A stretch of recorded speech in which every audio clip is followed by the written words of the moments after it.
Hello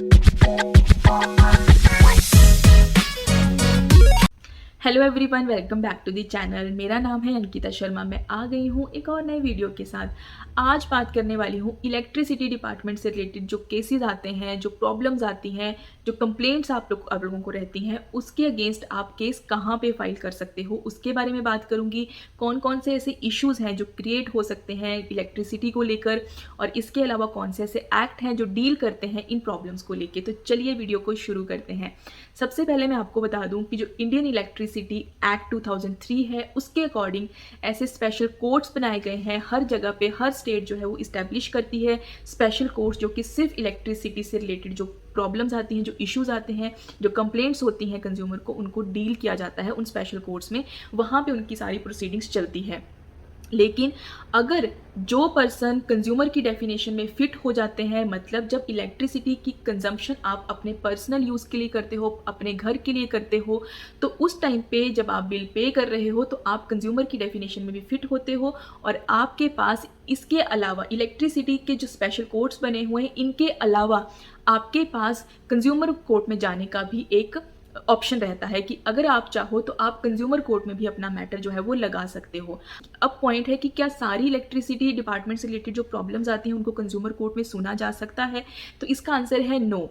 electricity department से related जो special courts बने हुए हैं जहाँ पे हर प्रॉब्लम को सुना जाता है, इलेक्ट्रिसिटी से रिलेटेड जितनी भी प्रॉब्लम्स हैं वो हर प्रॉब्लम वैसे तो स्पेशल कोर्ट्स में ही सुनी जाएंगी, लेकिन जहाँ पे आप अपनी कंजम्पशन के लिए इलेक्ट्रिसिटी यूज़ कर रहे हो, अपने घर के लिए इलेक्ट्रिसिटी यूज़ कर रहे हो, या फिर अपनी किसी शॉप के लिए इलेक्ट्रिसिटी यूज़ कर रहे हो, तो उस केस में आप बन जाते हो कंज्यूमर, क्योंकि आप इलेक्ट्रिसिटी यूज़ कर रहे हो और आप उसके लिए पेमेंट कर रहे हो, या फिर आपने मीटर के लिए अप्लाई किया है, आपने फीस पे करी है, तो उस केस में आप बन जाते हो कंज्यूमर। और ऐसे मैटर्स में आप जा सकते हो कंज्यूमर कोर्ट। आपके पास ये एडिशनल रेमेडी है जो कि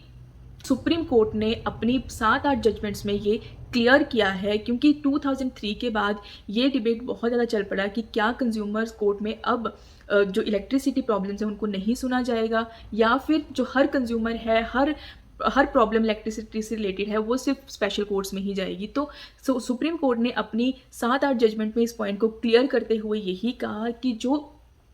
इलेक्ट्रिसिटी डिपार्टमेंट से रिलेटेड जब प्रॉब्लम आती है और एक पर्सन जब कंज्यूमर की डेफिनेशन में फिट हो जाता है, तो उसके पास इन एडिशन ये रेमेडी है कि वो कंज्यूमर कोर्ट में भी जा सकता है। वो उसके ऊपर चॉइस है कि उसको कौन सा वे चूज़ करना है, या तो वो स्पेशल कोर्ट में मैटर लगाएगा या फिर वो कंज्यूमर कोर्ट में मैटर लगाएगा। लेकिन आपको हमेशा यही ध्यान रखना है कि जब आप बिजली का यूज़ करते हो, अगर आप इंडस्ट्रियल पर्पज़ के लिए कर रहे हो, कमर्शियल पर्पज़ के लिए कर रहे हो, एग्रीकल्चर पर्पज़ के लिए बिजली यूज़ करते हो, या वहाँ के लिए कनेक्शन के लिए अप्लाई करते हो, तो उस पर्पज़ में आप कंज्यूमर नहीं हो। फिर आप वो कमर्शियल पर्पज़ के लिए कर रहे हो, आप अपने लिए यूज़ में वो चीज़ नहीं लेकर आ रहे हो, क्योंकि हमारा कंज्यूमर प्रोटेक्शन एक्ट यही कहता है कि जो कोई गुड्स, कोई सर्विसेज आप लेते हो अपने कंजम्पशन के लिए और उसके लिए आप पेमेंट करते हो, तब आप कंज्यूमर बनते हो। लेकिन अगर आप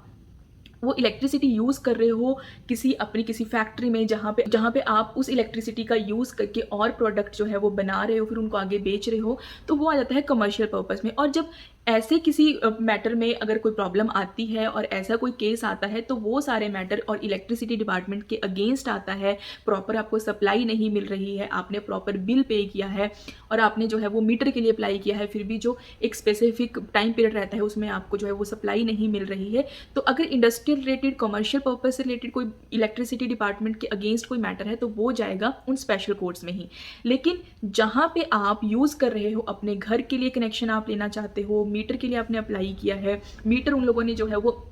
वहाँ से आपके घर पे किसी कंप्लेंट की वजह से हटा दिया और अभी तक उसको री इंस्टॉल नहीं किया है, आपको जो है वो गलत बिल दे दिया है, बहुत ज़्यादा बिल दे दिया है, मतलब पुराना बिल उन्होंने टाइमली नहीं दिया और एक साथ आपको बहुत ज़्यादा अमाउंट के साथ एक बिल दे दिया है, ऐसी कोई प्रॉब्लम आती है तब भी आप कंज्यूमर कोर्ट जा सकते हो। बस आपको यही ध्यान रखना है कि जो आपका मैटर है वो कमर्शियल यूज़ वाली इलेक्ट्रिसिटी से रिलेटेड नहीं जाएगा कंज्यूमर कोर्ट में। उसके लिए आपके पास जो है वो स्पेशल कोर्ट्स बने हुए हैं जो इलेक्ट्रिसिटी डिपार्टमेंट के मैटर को हैंडल करते हैं, जहाँ पे आप कंज्यूमर की डेफिनेशन में फिट हो जाते हो, क्योंकि आप जो है वो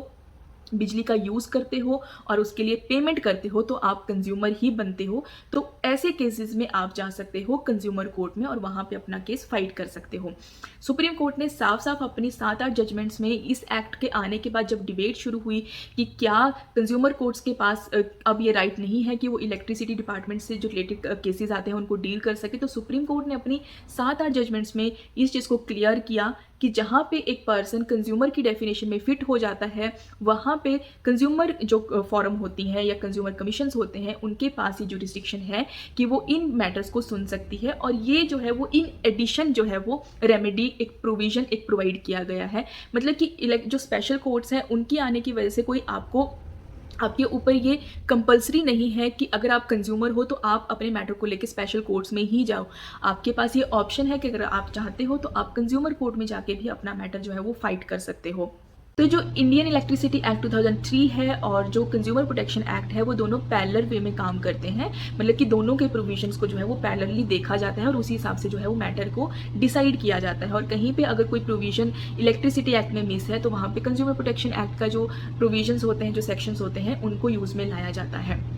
इसके अलावा कुछ इश्यूज़ मैं आपको बताती हूँ जिससे आपको थोड़ी सी चीज़ें क्लियर हो जाएंगी कि कब आप कंज्यूमर कोर्ट में जा सकते हो और कब आप कंज्यूमर की डेफिनेशन में आ जाते हो। तो सबसे पहले आपको यही ध्यान रखना है कि आपका जो मैटर है वो इंडस्ट्रियल पर्पस से रिलेटेड आप जो है वो इलेक्ट्रिसिटी नहीं यूज़ कर रहे हो। और जब आप अपनी कंजम्पशन के लिए इलेक्ट्रिसिटी यूज़ करते हो तो उससे रिलेटेड इशूज़ क्या आ सकते हैं। ये है कि आपने जो है वो मीटर के लिए अप्लाई किया है, एप्लीकेशन दी है, फीस दी है, लेकिन अभी तक एक बहुत ज़्यादा टाइम बीतने के बाद भी आपके घर पे मीटर नहीं लगा है, आपको इलेक्ट्रिसिटी सप्लाई नहीं हुई है। इसके अलावा आपको कोई गलत बिल दे दिया है, मतलब आपके घर का बिल नहीं है, वो आपके मीटर का बिल नहीं है, किसी और के मीटर का बिल आपको दे दिया है। ये भी हो सकता है कि बहुत लंबे टाइम से आपको बिल नहीं दिया है और अचानक से आपको बिना किसी नोटिस के अचानक से अब आपको 3-4 साल का इकट्ठा बिल दे दिया हो, वो जिसका अमाउंट बहुत ज़्यादा है, आपके लिए पॉसिबल नहीं है इतना अमाउंट एक साथ इस तरह से देना। और आपने उसके लिए बीच में जो है वो इन्फॉर्म भी कर दिया हो डिपार्टमेंट को कि आपको जो है वो बिल नहीं आ रहा है काफ़ी टाइम से, तो ये वाले मैटर भी जो है वो कंज्यूमर कोर्ट में जाते हैं।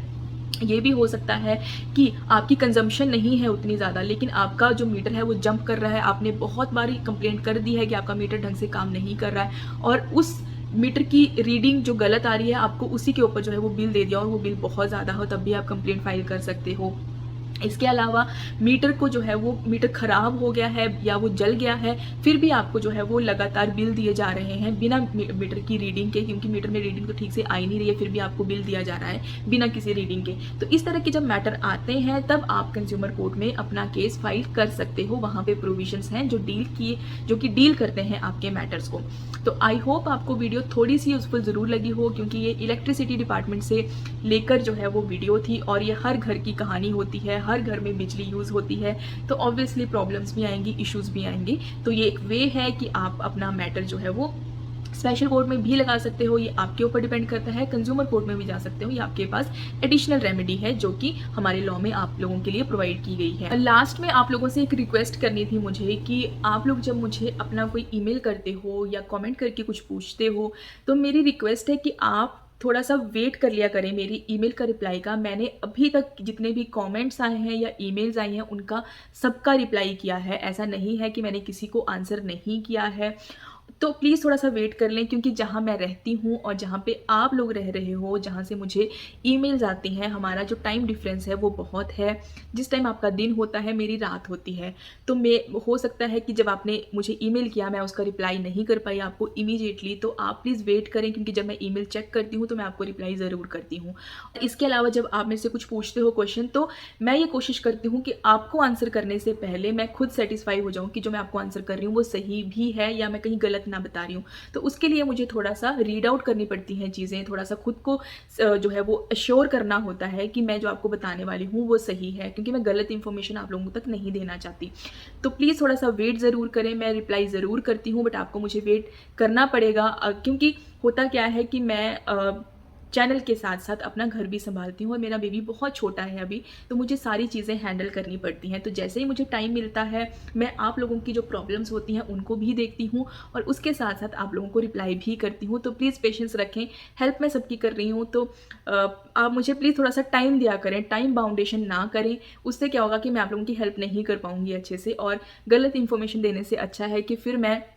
मतलब जितनी आपकी एक्सपेक्टेशंस होती हैं मुझसे, फिर मैं उन पे अच्छे से काम नहीं कर पाती, तो ये रिक्वेस्ट है। और इसके अलावा आई होप आपको वीडियो अच्छी लगी होगी। अगर अच्छी लगी है तो प्लीज़ लाइक करना, शेयर करना, कमेंट करके बताना, और मिलती हूँ नेक्स्ट वीडियो में। आज के लिए बाय बाय।